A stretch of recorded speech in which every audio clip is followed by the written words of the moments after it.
பிரியமான சகோதர சகோதரிகளே, உங்கள் அனைவருக்கும் என் அன்பார்ந்த வணக்கம். கிறிஸ்துவின் நாமத்தினாலே கர்த்தர் இம்மட்டுமாய் நம்மை சுகத்தோடும் பலத்தோடும் ஆரோக்கியத்தோடும் ஜீவனோடும் காத்து கொண்டு வந்தார்.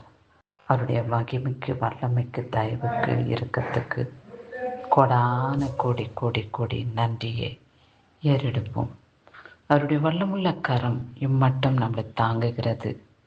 அவருடைய மகிமுள்ள கரம் இம்மட்டம் நம்மளை வழி நடத்துகிறதற்கு அவரை நன்றியோடு கூட ஸ்தோத்திரிப்போம்.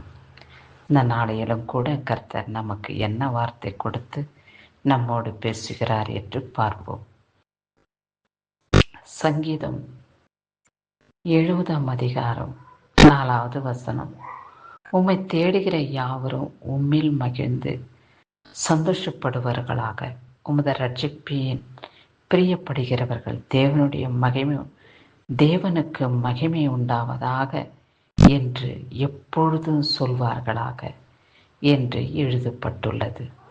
கர்த்தரை தேடுகிற யாவரும் அவரிடத்தில் மனமகிழ்ச்சியாய் தேடுகிற அவரிடத்தில்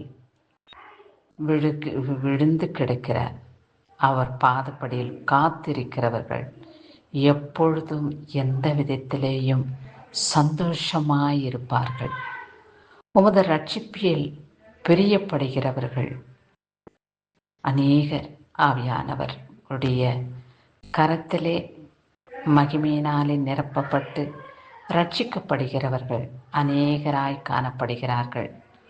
அவரிடத்திலே பிரியமாய் இருக்கிறவர்களாக நிலைத்திருக்கிறார்கள்.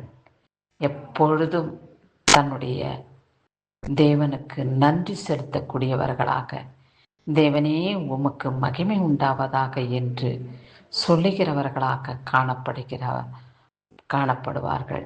ஆமாண்டவரே, நானும் கூட உம்மை நன்றியோடு துதிக்க, நன்றியோடு ஸ்தோத்திரிக்க, உம்முடைய நாமத்தை பிரியப்படுத்துகிறவர்களாக உம்முடைய பாதப்படியிலே அமர்ந்திருக்க நீங்கள் எங்களுக்கு உதவி செய்யுங்க. தேவனுக்கு மகிமை உண்டாகட்டும் என்று என்னுடைய நாவும் என்னுடைய ஆத்துமாவும் உம்மை எப்பொழுதும் சொல்லிக்கொண்டு இருக்கட்டும்.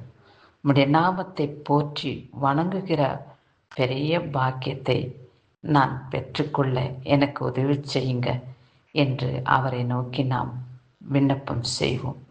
இப்படி விண்ணப்பம் செய்கிற ஒவ்வொருவரையும் கர்த்தர் ஆசீர்வதித்து கேட்டுக்கொண்ட வசனத்தின் வார்த்தையின் பிரகாரம் சந்தோஷமாக இருக்கும்படியாகவும் அவருடைய மகிமையினாலே ரட்சிக்கப்படும்படியாகவும், ரட்சிக்கிறது மாத்திரமல்ல, பிரியப்படுகிறவர்களாக நாம் எப்பொழுதும் அவருடைய பார்வையிலே காணப்பட வேண்டும்.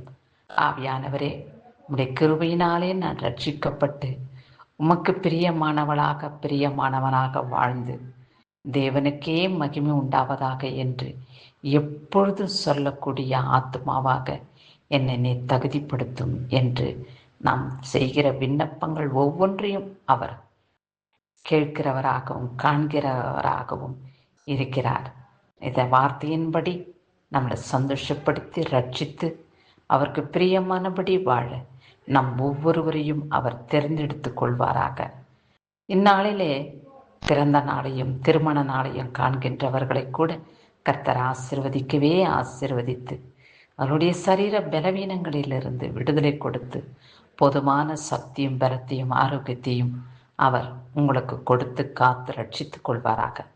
தேவனுக்கே மகிமை உண்டாவதாக என்று சொல்லி தேவனை புகழ்ந்து தேவனை பாடி தேவனுடைய நாமத்தை போற்றி சந்தோஷத்தோடு மனமகிழ்ச்சியோடு அவருடைய ரட்சிப்புக்குள் நிலைத்திருக்க உங்களை கர்த்தர் ஆசீர்வதிக்கட்டும்.